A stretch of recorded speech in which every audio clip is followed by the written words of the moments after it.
So let's go back out in A. Still the pressure's unchanged. Let's see with a little more pace what we can get out of the tire.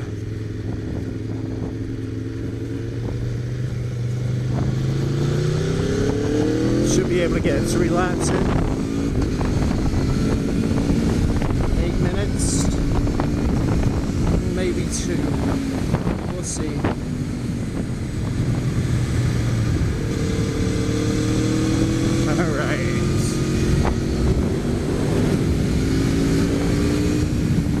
Track temperature's up now. Last time I checked just before I came out was 112.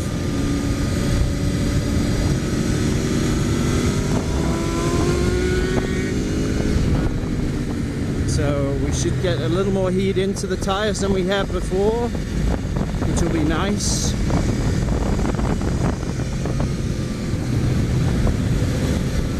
Warm-up lap will be nice and steady though.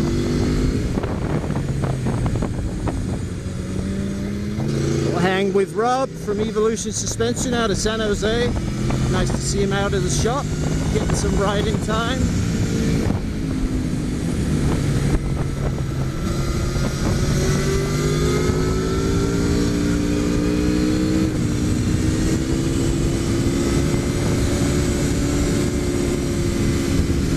Tire should warm up a lot quicker now. So one lap should be plenty of time.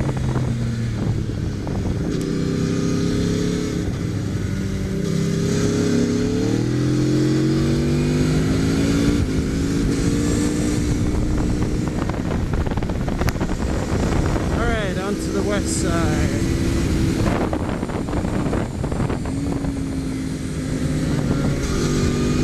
Still absolute nightmare with that concrete triangle.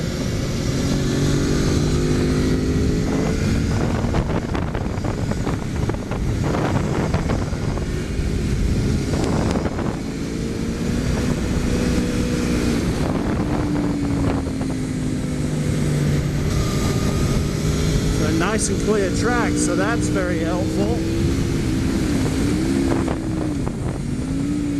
Very helpful.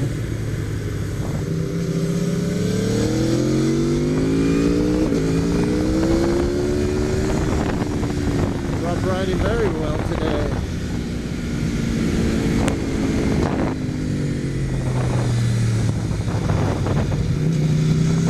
So slow in those 2 corners.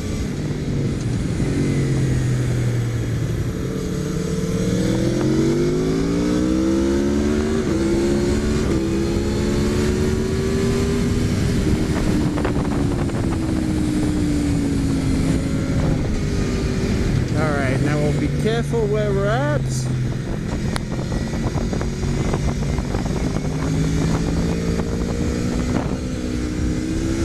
And careful with braking on the downside. You get a big old wiggle like Rob did. Nice! Big black tire mark off the corner. Well played, sir. And another one. He knows I'm right behind him now, so.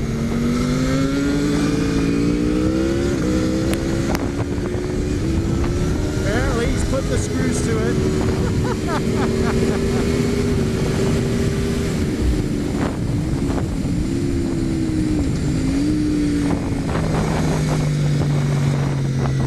Alright, so let's see, now we've got some heat in the tire. Let's see how it responds. Yesterday, once it got hot, it got really greasy when fully loaded.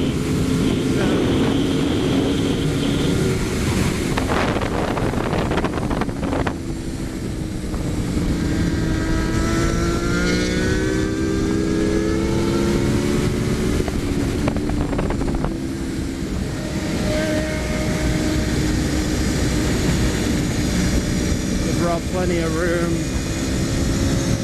And the front tire again, just so inspiring. It really is.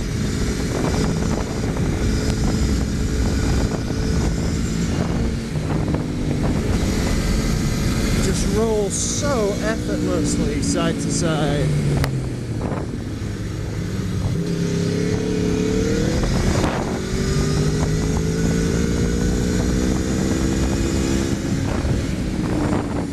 No problem trail braking at all there. Front telling you exactly what's going on. Rear stepped out a little bit there on the exit of 6. Rear's getting hot. Put more pressure in it this morning. More specifically that reason with it being hotter today.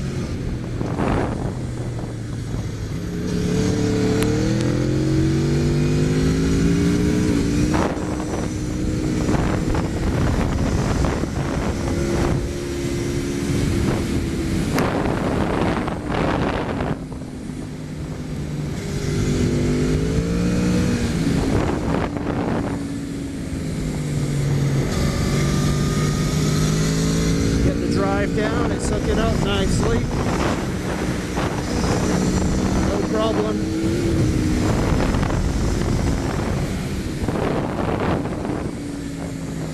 Yep, trail braking, lots and lots of feedback and grip.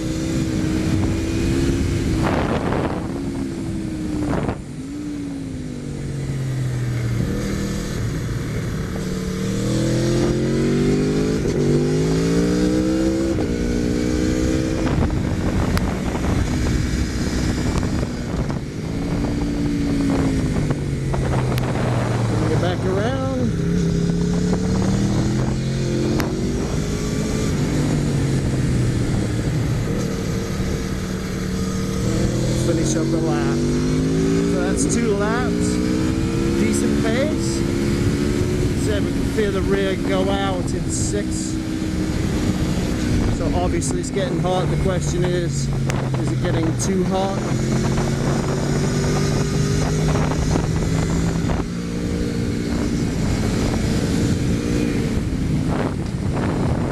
Let go of the brakes. Let it run downhill.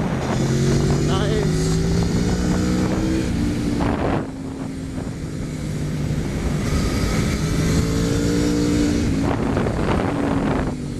Back around.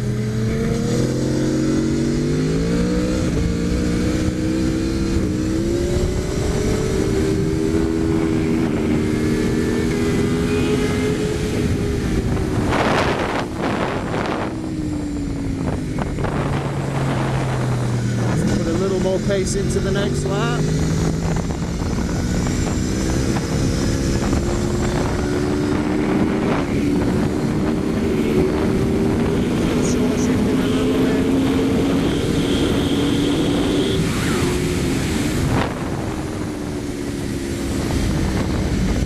Front just feels like it's a R10. No problem chucking it into the corner.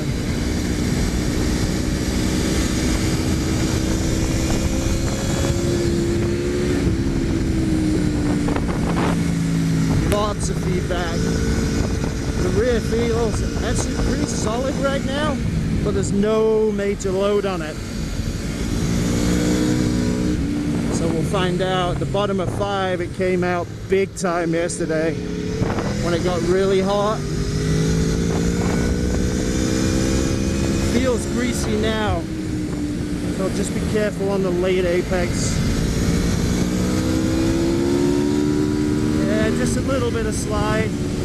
The electronics on the Aprilia RSV4R are so good though, you really have to be sensitized to it. Up on the fat part of the tire there, no problem at all.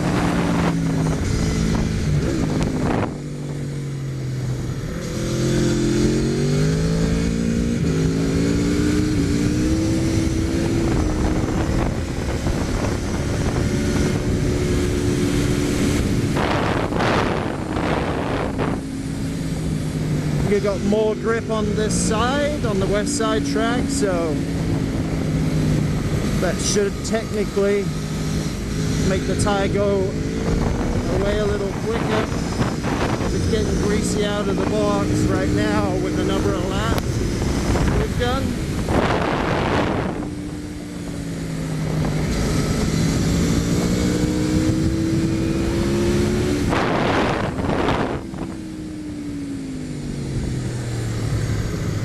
Nice and steady with all the dust.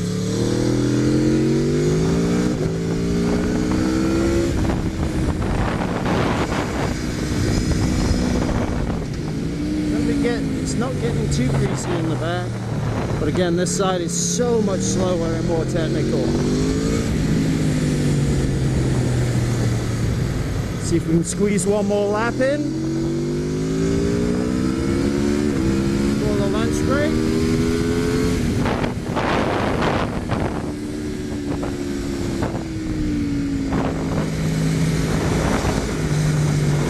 Bring it around. Careful of the front on the transition. Brake at the crest. Let go. The front tire scrub. There it is.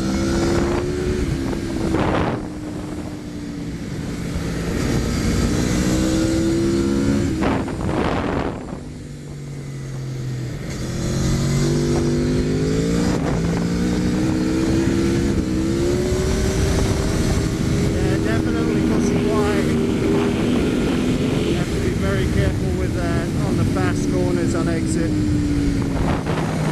don't need to be going dirt tracking, that will be miserable. Take it right to the edge of the track.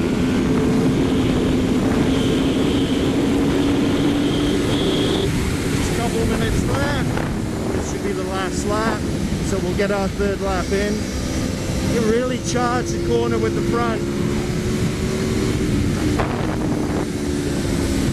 And I really like the structural integrity of the front, with it being quite a bit firmer than the S20. So it gives you lots of great feedback, but plenty of braking supports, so you can steer and brake, especially when you're trailing. Especially.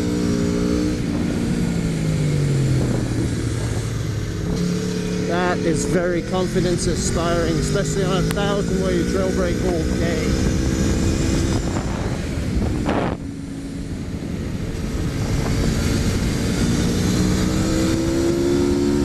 Yeah, feel it spin again on the exit at 6. I'm sure when we get back in, the temps will be way up there. So we're going to have surprisingly high on-track hot temperatures of high 30s. Compared to the front being 35, we'll probably be shooting for 37, 38.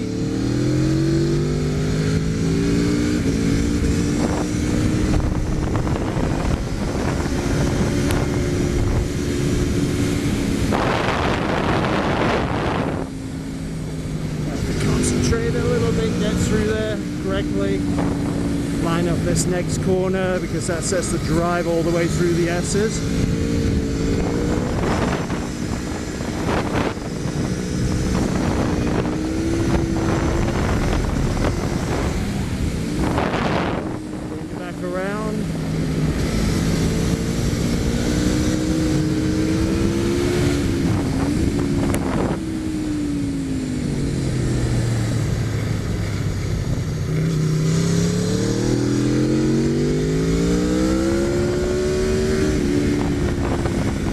Squeeze one more lap out. I want to see if we can get it, because that'd be nice.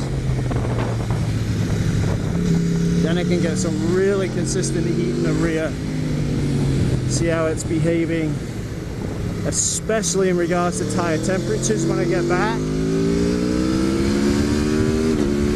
little long for the video in terms of watching, but absolutely critical for Bridgestone in regards to tire temperature in the carcass.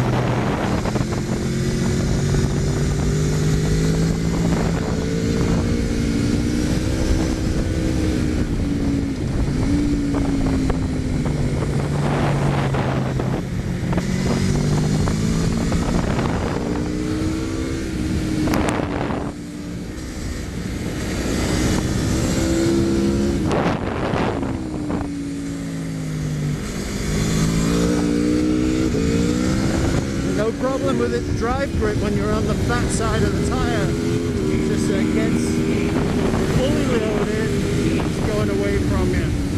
Or from me.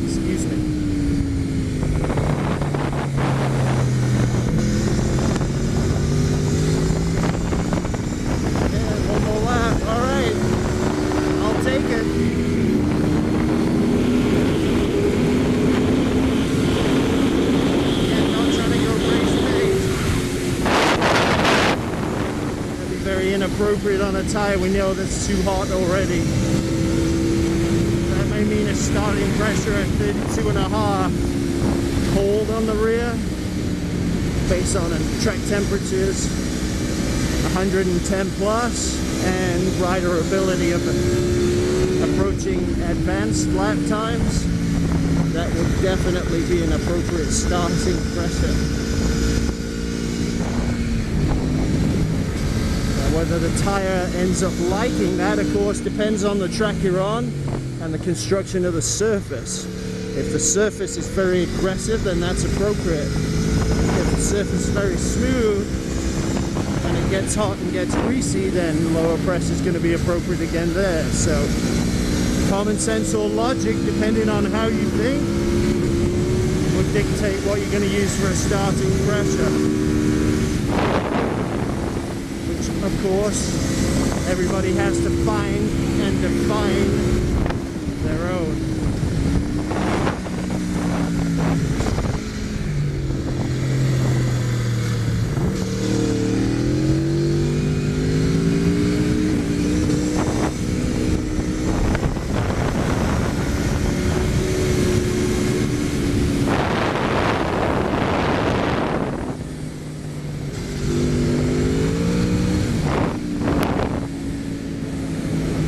Rhythm now, so because I can trust the front absolutely. I know where I am. Just got to be very careful with the rear.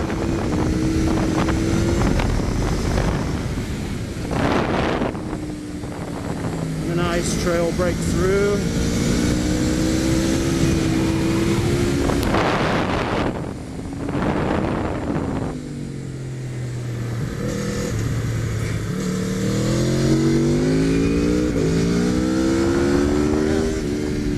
Side of the tire, lots and lots of drive grip. It's just right on the edge, and if the carcass pressure is too low, we'll get too much flex.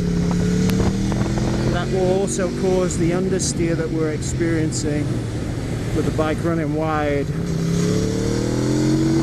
Well, coming off, no matter whether it's a checkered flag, there it is.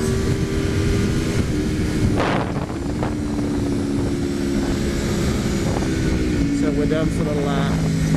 That's very worth the time, again, to explore this rear tire and absolutely revel in the front.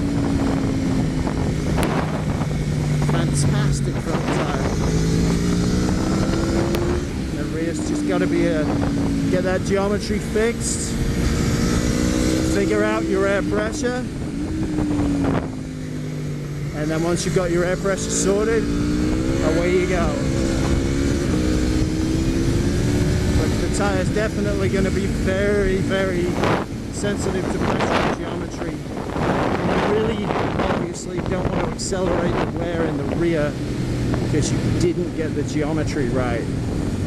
Similarly, if your rebound damping's off and you got too much rebound, you're going to massively amplify heat in the rear tire too. So there's a lot of considerations if you're switching to this tire. Pay attention to geometry, specifically with raising the rear, lowering the front. I'd personally raise the rear because the front shouldn't be changed. And then getting the tire pressure right with hot based on track surface, track temperature, all the other stuffs that come along with that. So just be smart about it.